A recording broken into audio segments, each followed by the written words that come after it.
Long before Rome rose to command empires and bend nations to its will, it was nothing more than a dream taking shape on the banks of the Tiber. Out of myth and struggle came its first founder, Romulus, a man whose life was marked by destiny from birth. Alongside his twin brother Remus, he was said to have been cast into the waters as an infant, abandoned, only to be nurtured by a she-wolf who suckled them as though they were her own cubs. The legend was repeated often in smoky hearths and open forums. Two children of divine lineage, rescued from death, raised among shepherds, then rising above their lowly beginnings to claim a place in history. From the very beginning, Rome was a city that lived between reality and myth, where deeds were embroidered by imagination and tales became greater than the men who lived them. When Romulus finally laid claim to the new settlement after the quarrel that ended in his brother's death, Rome was nothing more than a collection of huts, a fortress of wood, and a gathering of men drawn by the promise of new beginnings. But men alone cannot sustain a people. Warriors, outcasts, shepherds, and adventurers arrived in great number, but what they found lacking was the very heart of society, women to become wives, mothers, and the foundation of families. Without women, the city was doomed to die in a single generation. Romulus, now king, saw the truth with sharp clarity. His men were restless, strong of arm and will, but desperate for companionship. They looked beyond the wooden walls of their young city with hungry eyes toward the neighboring tribes who guarded their daughters with suspicion and pride. Romulus, with the cunning of a leader who understood both strength and guile, began to think of a solution. Marriage alliances were proposed to the neighboring peoples, the Sabines, the Latins, the Etruscans, but everywhere the answer was the same: refusal. Who would willingly give their daughters to a city of rough men, exiles, and wanderer? Barely established, ruled by a man whose crown was new and whose power was still fragile? To hand over daughters was to bind bloodlines, to share heritage, and to trust. No tribe trusted Rome yet. Some laughed at Romulus's ambassadors. Others grew angry at the very suggestion. The insult burned in the hearts of the Roman men, and the absence of women grew heavier with each passing season. So Romulus devised a plan both daring and cruel. If the neighboring tribes would not give their daughters willingly, then Rome would take them by force, but in such a way that no war could be avoided, and yet Rome might gain not only wives but also legitimacy. The plan took shape under the guise of hospitality. A festival would be proclaimed in honor of Neptune, god of the sea and horses, an occasion of games, feasting, and spectacle. Invitations would be sent far and wide, to all the neighboring peoples, with promises of entertainment and divine celebration. Trusting the tradition of sacred festivals, and intrigued by the chance to share in the merriment, the tribes accepted. Among them came the Sabines, proud and numerous, bringing with them their wives and daughters, dressed in their finest, expecting only joy and spectacle. The festival was glorious. Trumpets blared, athletes wrestled in the dust, horses raced in a blur of muscle and speed, and laughter filled the air. The women, seated among the Romans, clapped at the contests and marveled at the boldness of the new city's men. Romulus sat at the center, his eyes keen, waiting for the moment he had chosen. And then, at a signal only his men knew, the games shifted to chaos. The Romans leapt up, seizing the Sabine women, lifting them bodily from their seats, ignoring their cries and their fathers' shouts of rage. The women's arms flailed, their voices pierced the sky, but the Romans carried them off into the streets and houses of their city. Swords were drawn by the Sabine men, but they were unarmed within the festival ground, and outnumbered by the Romans prepared for this moment. Pandemonium reigned. Fathers, brothers, and husbands shouted curses, swore vengeance, and stormed away, leaving behind the broken laughter of a festival turned to grief. The women wept, torn from their families, terrified of the men who now claimed them. Some fought and scratched, others fell into silence. Romulus himself stepped forward then, standing tall among his warriors and captives, and spoke words meant to soothe. He told the women that their abduction was not an act of lust or contempt but of necessity. He promised them not slavery but honor, not mistreatment but marriage, and the chance to share in the rising greatness of Rome. He swore that they would be wives, mothers of citizens, partners in a destiny greater than any single tribe could imagine. His voice was firm, his manner almost solemn, and in time some of the women began to believe that though taken by force, they might still find a place of dignity in this city of men.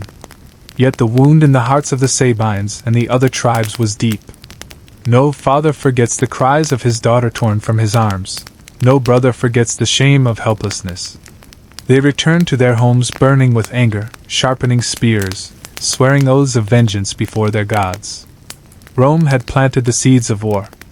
But for the moment, the Romans had what they lacked: wives. And the city, once a camp of lonely men, now echoed with the voices of women, their laughter and their tears, their resistance and their reluctant acceptance.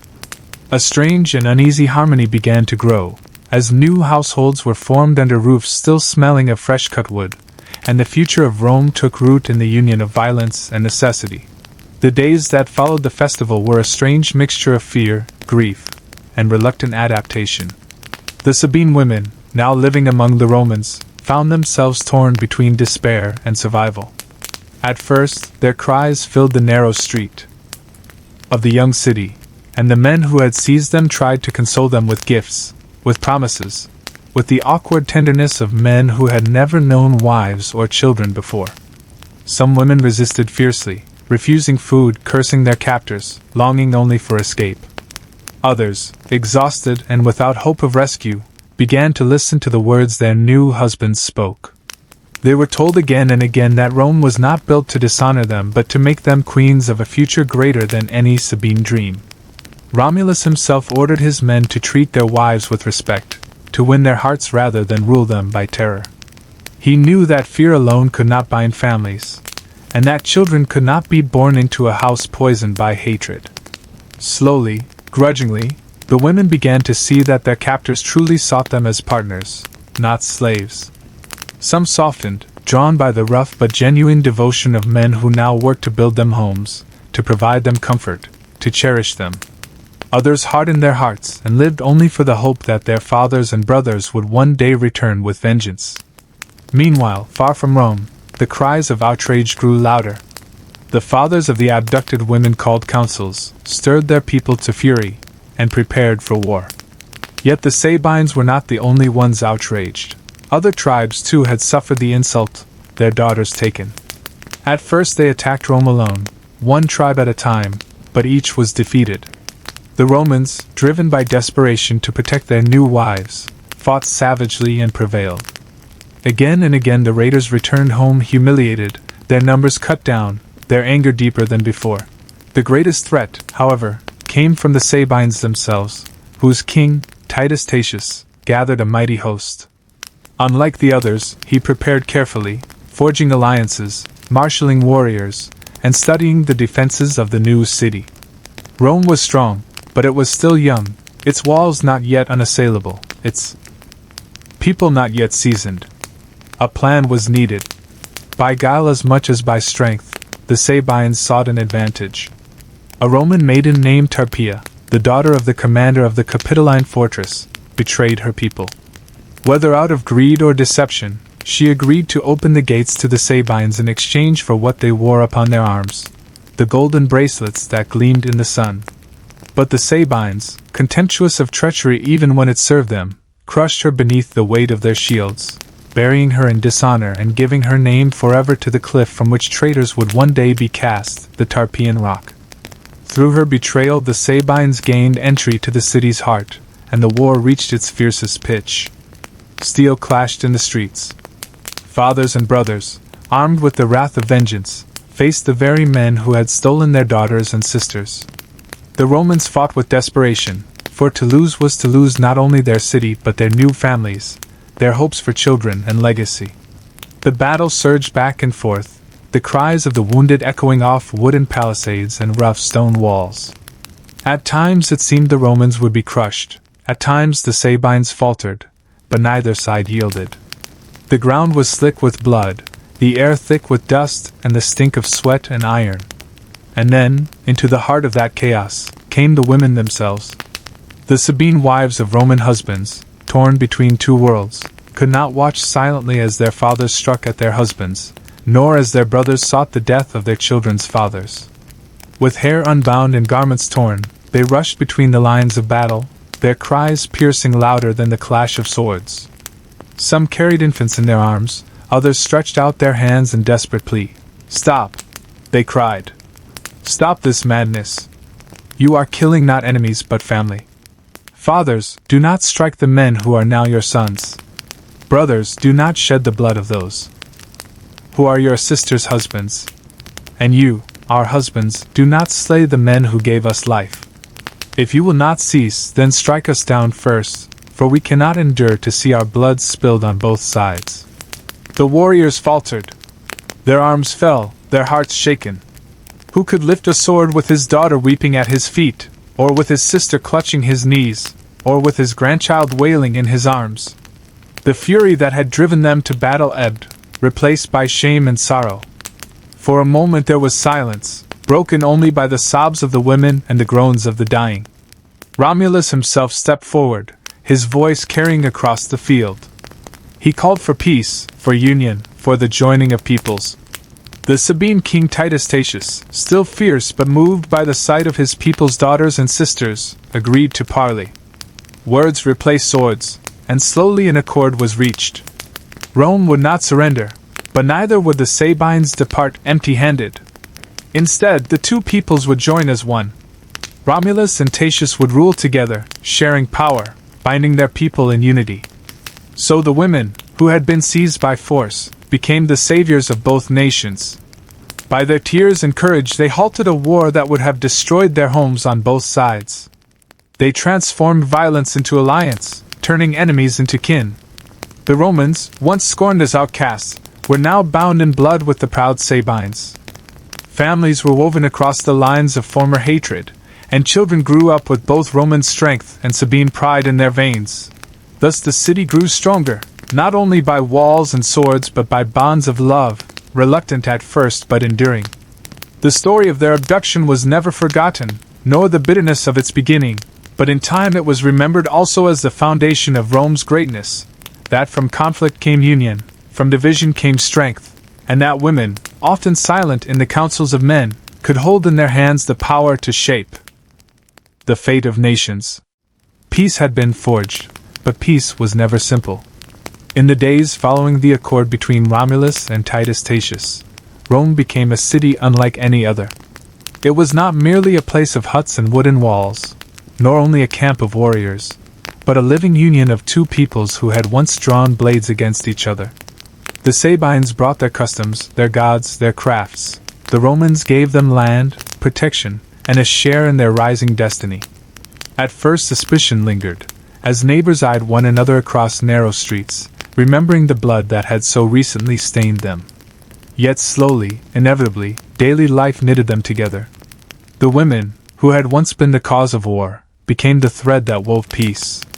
They raised children who bore the faces of both tribes, and in those children the old divisions blurred. Around hearths at night, mothers told stories not of abduction but of endurance, of how they had taken sorrow and turned it into family. Men who had once been rivals now found themselves bound as fathers-in-law and brothers-in-law. Feasts were held where once there had been mourning, and songs rose where once there had been cries of vengeance.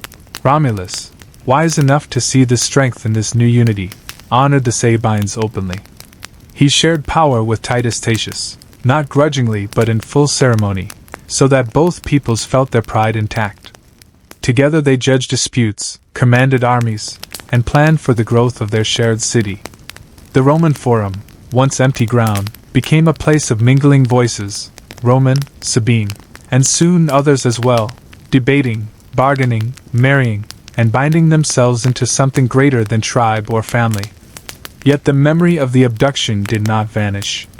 It lingered in whispers, in the sorrowful eyes of women when they remembered their fathers' cries, in the shame of men who recalled how they had seized rather than wooed.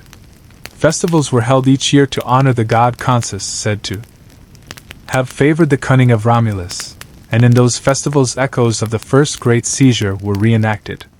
But alongside them grew new rituals, celebrating Concordia, the goddess of harmony, who symbolized the peace the women had forged with their tears. Rome was a city of contradictions, remembering both the violence of its birth and the harmony that had followed. In time, the story of the Sabine women grew larger than life. Poets told it in words of grandeur, painters later captured it in vivid color, sculptors carved it in marble. The women who had once been victims were remembered as heroines, mediators, saviors. Their courage in stepping between swords became an emblem of Rome itself, a people who could turn conflict into strength, who could grow not by destroying others but by absorbing them. But in the first years after the peace, life was less like poetry and more like the slow weaving of daily existence. Fields had to be plowed, walls repaired, children fed. Roman men learned the crafts and rituals of Sabine households, and Sabine women learned the strange rhythms of Roman worship. The gods of both peoples were honored side by side, their altars rising together, their sacrifices mingling smoke into the same sky. What had been two peoples became one, though never without tension, for unity is never smooth. Quarrels arose, but now they were settled in courts and councils rather than with blades.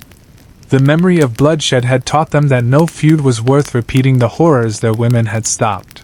Romulus himself remained a towering figure, proud yet pragmatic. He never forgot that the Women's Act had saved his city, and he honored them in public decrees, ensuring they were treated with dignity. He called them the mothers of Rome, and their children grew up knowing they were born from an act that had nearly destroyed their world but instead had secured its survival.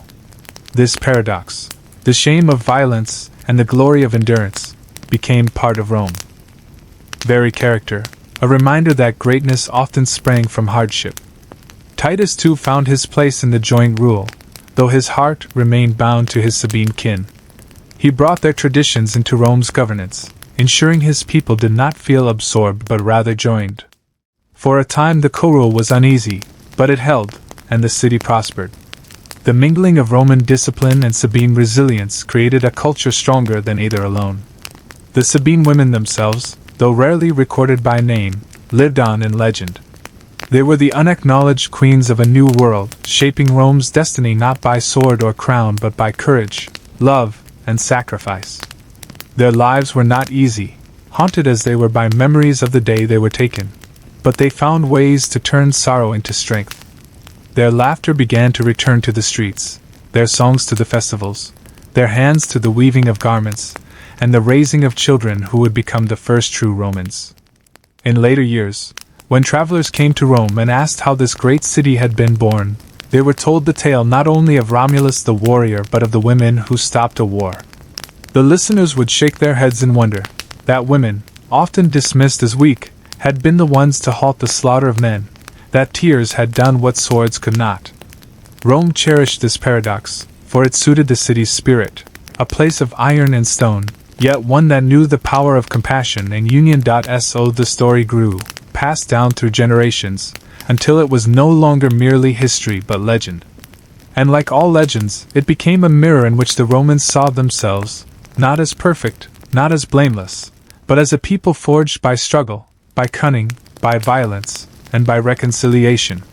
The abduction of the Sabine women had begun as an act of desperation, yet from it came the first true families of Rome, the first shared bloodlines, the first unity that would one day make Rome mistress of the world. And always, at the heart of that story, were the women themselves, unwilling brides, reluctant mothers, unexpected heroines. They bore the weight of grief and turned it into strength. They carried the burden of shame and transformed it into honor. Without them, Rome would have remained a camp of men and died with their generation. With them, it became a city destined for eternity. Years passed, and the tale of the Sabine women no longer lived only in memory but in ritual, law, and the very foundations of Roman identity.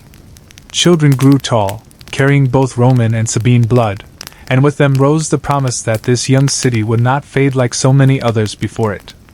Where once men had feared that their seed would die without wives, now the streets bustled with children's laughter, the sound of futures being written in play and in song. The women who had once been dragged weeping from a festival now sat as mothers at their hearths, watching their sons train with spears and their daughters learn the duties and joys of family. Though sorrow had marked their beginning, life had demanded that they endure, and they had endured with a strength that astonished even themselves. For Rome, this story became more than a memory. It was a parable, a lesson whispered into the ears of each new generation, that survival sometimes demanded harsh deeds. But greatness came not from the cruelty of force but from the wisdom to transform enmity into unity. The Romans remembered Romulus as their founder, but they never forgot that the city's salvation had been wrought not by the edge of the sword but by the courage of women standing unarmed between fathers and husbands. That image lingered like an eternal flame, women with hair streaming, garments torn, faces marked by tears, yet standing firm as shields of flesh against the slaughter. No statue of a god could inspire more awe than that memory, for it reminded all who heard it that even the mightiest warriors could be stayed by love. Love and by grief. In time, Romulus himself passed into legend, his life ending as strangely as it had begun, with whispers of divine assent. Titus Tatius too was gone, his reign with Romulus remembered as the time when Rome first learned to share power. But the Sabine women remained eternal in the city's consciousness. They were not queens nor priestesses, they held no office, commanded no armies, yet their influence endured, subtle as water shaping stone. They had taught Rome its most vital lesson, that a city is not merely a fortress or an army but a family, bound together not only by strength but by compassion and reconciliation. Thus the story of their abduction, once a tale of violence and shame, was transformed across centuries into a legend of birth and union. It was told in marble and paint, in poems and plays, in whispers at the cradle and in speeches before armies. The Romans grew to see themselves in it, bold, cunning, sometimes ruthless, but always capable of forging greatness out of discord. The women who had been taken against their will became the mothers of Rome, their tears the mortar that bound the first stones of empire. And so the city rose, century by century, never forgetting that it had been born not in peace but in conflict, not in consent but in necessity, and yet had survived because compassion found a way where swords could not. The Sabine women lived on, not only as wives and mothers but as symbols of Rome's strange and terrible gift, the power to turn tragedy into destiny, to transform sorrow into strength, and to build, from the ashes of violence, a world that would endure for 1,000 years.